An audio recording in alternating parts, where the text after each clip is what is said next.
আজকের ভিডিও ভগবান বিষ্ণুর 10টি অবতার নিয়ে। তো 10টি অবতার কী কী ছিল সেটা তো আজ তোমাদের বলবো। ভিডিওটা ভালো করে শুনো, তাহলে বুঝতে পারবে। প্রথম অবতার ছিল মৎস্য অবতার, দ্বিতীয় অবতার ছিল কুর্ম অবতার, তৃতীয় অবতার ছিল বরাহ অবতার, চতুর্থ অবতার ছিল নৃসিংহ অবতার, পঞ্চম অবতার ছিল বামন অবতার, এবং শ্রেষ্ঠ অবতার ছিল পরশুরাম অবতার, এবং সপ্তম অবতার ছিল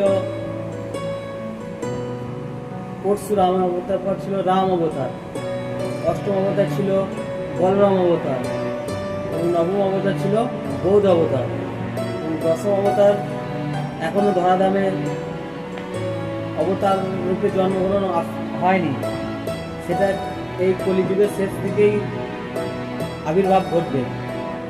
সেটা হচ্ছে কল্কি অবতার। সেটা আমরা সকলেই খুব ভালোভাবেই জানি। এবং এই 10টি অবতার কেন নিয়েছিল ভগবান বিষ্ণু, 10টি অবতার নেওয়ার কারণ কি, সেটা তোমাদের নেক্সট ভিডিওতে বলবো।